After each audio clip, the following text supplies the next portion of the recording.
تو جب سیدنا امیر معاویہ رضی اللہ تعالیٰ عنہ کا دور ختم ہوا اور یزید نے خلافت کے لیے لوگوں سے کہا،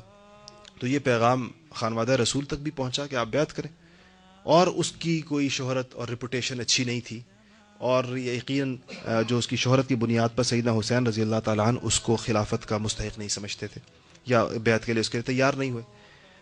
ادھر سے لوگوں نے بھی لکھ لکھ کر بھیجنا شروع کر دیا اہل عراق نے کہ جی آپ اس صورتحال میں ہماری نگاہیں آپ کی جانب جاتی ہیں، آپ رسول اللہ کی اولاد ہیں، مسلمانوں کے اجتماعی امور میں آپ سے زیادہ کون ان کا نگہبان ہو سکتا ہے۔ تو خط لکھنا شروع کیا کہ آپ آئیں اور آپ آ کر یہاں اصلاح احوال فرمائیں۔ تو آپ نے اب خود جانے کی بجائے چچا زاد بھائی مسلم ابن عقیل کو بھیجا کہ جاؤ تم دیکھ کرو کیا صورتحال ہے، لوگ جو اتنا بلا رہے ہیں۔ جب مسلم ابن عقیل وہاں پر پہنچے تو لوگوں نے بیعت کرنا شروع کر دی، اور یہ تعداد آنن فانن 10,000 12,000 16,000 18,000 تک جا پہنچی، جو لوگ کہہ رہے ہیں کہ ہم آپ کے ساتھ ہیں۔ تو جب پتہ چلا ارباب اقتدار کو، انہوں نے لوگ بھیجے کہ جا کر ان لوگوں کو دھمکاؤ، یہ کیوں، یہ کیا کر رہے ہیں۔ تو جب دوسرے لوگ آئے ان کو سمجھانے کے لیے، تو بیعت والوں نے ساتھ چھوڑنا شروع کیا، اور جس ہزاروں کی تعداد میں یہ ساتھ ہوئے تھے اسی ہزاروں کی تعداد کے ساتھ یہ واپس ہونا شروع ہو گئے، اور ہوتے ہوتے ہوتے کہتے ہیں کہ صبح سے لے کر شام تک میں ابن عقیل کے ساتھ 30 بندے رہ گئے، اور رات کو وہ 30 بھی نہیں تھے، اکیلے تنہا کھڑے، اتنے تنہا تھے کوفہ کے اندر کہ کہتے ہیں رستہ اور گلی بتانے والا کوئی نہیں تھا کہ یہ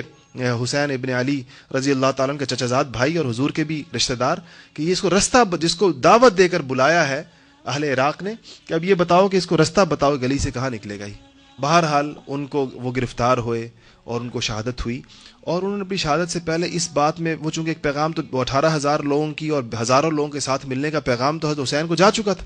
اور کہ بہت وہاں پر تو لوگ اس پر ہیں، تو آپ سفر بھی فرما چکے تھے۔ آپ کے سفر کا، مدینہ منورہ سے سفر فرمانے کا منظر بھی بڑا عجیب و غریب۔ جب آپ مدینے سے جا رہے تھے اور خواتین اور مستورات بھی ساتھ تھیں، تو سب سے پہلے اپنے ابن عباس رضی اللہ تعالیٰ نے روکا اور کہا کہ مت جائیے، یہ جن لوگوں کے بھروسے پر آپ جا رہے ہیں یہ وہی لوگ ہیں جن کی ساتھ سے تنگ آ کر آپ کے والد موت کی دعا مانگا کرتے تھے، کہ یہ وہ بے وفا طبقہ ہے۔ لیکن آپ نے فرمایا کہ نہیں، اب میں جاؤں گا۔ عبداللہ ابن زبیر نے روکا اور بہت کہا کہ آپ نہ جائیں، آپ نے فرمایا نہیں میں جاؤں گا۔ ابن عمر آئے، سیدنا عمر کے بیٹے، انہوں نے روکا، فرمایا کہ آپ مت جائیں، اور میں ان کا نہیں میں جاؤں گا۔ تو ابن عمر آپ کو گلے سے لگایا اور داڑھی پر ہاتھ پھیرا اور رو پڑے، بہت رو کر کہا کہ ایک شہید کو میں رخصت کرتا ہوں۔ کہا کہ مجھے یہ پتا تھا کہ اب یہ اس طرح جا۔ پھر ابن عباس نے کہا کہ خواتین کو نہ ساتھ لے کر جائیں، اس پر بھی وہ بھی سیدنا حسین رضی اللہ تعالیٰ پر ایک کیفیت طاری تھی، آپ چلے۔ رستے میں یہ پیغام آ گیا کہ مسلم ابن عقیل کے ساتھ کیا ہوا، اور سارا قصہ پتا تھا،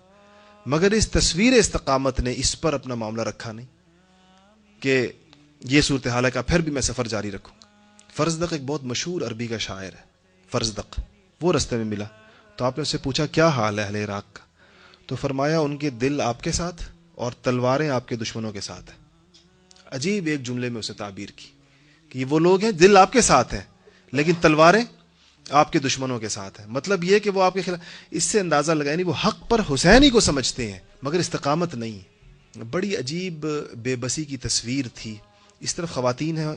اور وہ نہیں چاہتے کہ ان کی بے پردگی ہو، ادھر شیرخوار بچے ہیں اور پھر جوان ہیں سارے کے سارے، اور یہ رسول اللہ کی اولاد ہے ساری کی ساری، اور ایک کے بعد ایک گرا ہے، ایک کے بعد ایک گرتا ہے۔ خیموں کی طرف کوئی بندہ جاتا نظر آتا ہے تو حضرت حسین نے ایک موقع پر یہ جو حر جو دوسرے لشکر سے ادھر آیا نا، وہ ایک عجیب دہائی دی سیدنا حسین نے کہ آج کوئی نہیں ہے جو رسول اللہ کی اولاد کا ساتھ دے۔ یہ کہا تو اس پر ایک ادھر سے ایک لشکری حر کے نام سے تھا، وہ اٹھا اور اس نے اسی وقت ادھر سے نکل کر ادھر آ گیا، کہا کہ میں آج ادھر اس امید پر آ رہا ہوں کہ شاید بروز قیامت آپ کے نانا کی شفاعت ہو جائے، کی شفاعت نصیب ہو جائے، اس امید پر آج آپ کے ساتھ۔ تو جب وہ ادھر آئے، وہ بھی شہید ہوئے، سیدنا حسین بھی شہید ہوئے، علی اکبر بھی شہید ہوئے۔ میں نے اس عرض کیا کہ 6 بھائی ہیں حسین کے، 2 بیٹے، 3 بھتیجے، حسن کے بیٹے، جعفر طیار کے بیٹے، عقیل کے بیٹے، پوتے، یہ سب اس میں شہید ہوئے، جن 20-22 افراد تو خود خانوادہ رسالت کے لوگ ہیں اور باقی دوسرے ساتھی ساتھ تھے۔ تو جب ان کا سر کاٹ دیا